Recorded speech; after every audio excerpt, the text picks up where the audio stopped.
بسم اللہ الرحمن الرحیم۔ السلام علیکم۔ آج تاریخ 8 ستمبر 2021 بروز بدھ۔ اگر اب اس سعودی عرب کے حالات اور واقعات سے باخبر رہنا چاہتے ہیں تو ویڈیو کو پورا دیکھے گا۔ اگر کسی نے ابھی تک ہمارے چینل سبسکرائب نہیں کیا ابھی سبسکرائب کر لیں تاکہ آپ لمحہ بلمحہ اپڈیٹ حاصل کر سکیں۔ تو چلے شامل کرتے ہیں آج کی پہلی خبر۔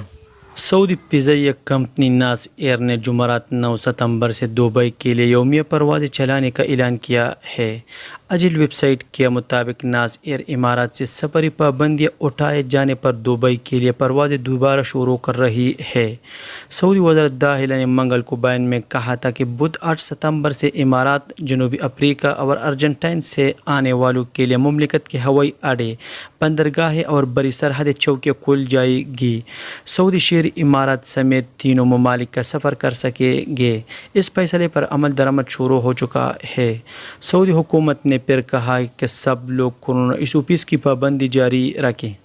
ریاض پولیس نے کہا ہے کہ پیٹرول پمپ کے کارکن پر فائرنگ کرنے والے شہری کو گرفتار کر لیا گیا ہے۔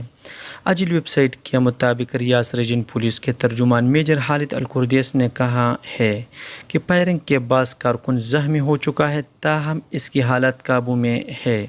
دونوں کا کسی بات پر جھگڑا ہو گیا ہے جس کی وجہ سے شہری نے کارکن پر فائرنگ کر دی۔ واضح رہے کہ سوشل میڈیا پر ویڈیو وائرل ہوئی تھی جس میں شہری اور کارکن ایک دوسرے سے جھگڑا کر رہے ہیں۔ بعد میں شہری نے گاڑی سے اسلحہ نکال کر فائرنگ کر دی۔ مکہ مکرمہ پولیس نے ایک دکان سے 30,000 ریال چوری کرنے والے 3 افغان شہریوں کو گرفتار کر لیا ہے۔ سعودی پریس ایجنسی کے مطابق مکہ مکرمہ پولیس نے کہا ہے کہ گرفتار شدگان عمر کی تیسری دہائی میں ہے۔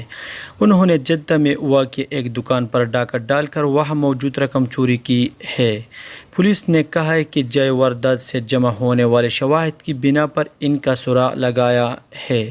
اس وقت وہ زیر تفتیش ہے، جبکہ ضابطے کی کارروائی مکمل کرنے کے بعد انہیں پبلک پروسیکیوشن کے حوالے کر دیا جائے گا۔ سعودی وزارت صحت نے کہا ہے کہ کورونا کی نئی شکلیں بڑی تیزی سے پھیل رہی ہیں۔ تمام لوگ ویکسین کی دونوں خوراکیں جلد از جلد حاصل کر لیں۔ کورونا ایسوپیز کی پابندی جاری رکھیں۔ ویکسین حاصل کرنے کے لیے صحتی ایپ یا توکلنا ایپ کے ذریعے پیشگی تاریخ لی جا سکتی ہے۔ سبق ویب سائٹ کے مطابق وزارت صحت نے بدھ کو بیان میں کہا کہ مملکت میں کورونا سے متاثرین کی کل تعداد 5,45,624 تک پہنچ گئی، جبکہ صحت یاب ہونے والوں کی کل تعداد 5,34,639 ہے۔ وزارت صحت نے بیان میں کہا کہ صحتی معلومات اور کورونا وائرس کی نئی صورتحال دریافت کرنے کے لیے 937 پر کسی بھی وقت رابطہ کیا جا سکتا ہے۔ سینٹر میں طبی مشاورت کی سہولت بھی 24 گھنٹے مہیا ہے۔ سعودی وزارت حج عمرہ نے کہا ہے کہ مسجد حرام میں داخلے کے لیے کورونا ویکسین لگوانا کافی نہیں ہے۔ اگر کسی نے کورونا ویکسین کی دونوں خوراکیں لی ہو اور اس کے پاس اجازت نامہ نہ ہو تو اسے نماز کے لیے بھی مسجد حرام میں داخل ہونے کی اجازت نہیں ہے۔ اعتماد ایپ اجازت نامے کا اجرا ضروری ہے۔ سبق ویب سائٹ کے مطابق بعض زائرین نے وزارت حج عمرہ سے سوال کیا تھا کہ کیا اجازت نامے کے بغیر کورونا ویکسین کی دونوں خوراکیں لگوا لینے والے کو نماز کے لیے مسجد حرام جانے کی اجازت ہوگی یا نہیں۔ وزارت کے ماتحت رابطہ سینٹر نے سوال کا جواب دیتے ہوئے کہا کہ سعودی شہریوں یا مقیم غیر ملکیوں اور وزٹ ویزا ہولڈرز کو صرف اس صورت میں جانے کی اجازت ہوگی جب ان کے پاس اعتماد ایپ سے جاری کردہ نماز یا عمرے کا اجازت نامہ ہو۔ اجازت نامہ ہولڈرز کے لیے تاریخ اور وقت کی پابندی بھی ضروری ہے۔ یاد رہے کہ سعودی وزارت حج عمرہ نے عمرہ زائرین کی یومیہ تعداد بڑھا کر 70,000 تک کر دی ہے۔ سعودی محکمہ موسمیات نے یمبو کے رہائشیوں کو خبردار کیا ہے کہ آج شدید گرمی ہوگی جس کے باعث درجہ حرارت 48 سینٹی گریڈ سے اوپر چلا جائے گا۔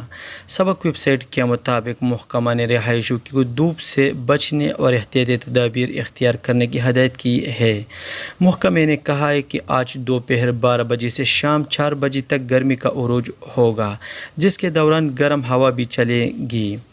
یہ تھا آج کا چند نیوز۔ السلام علیکم۔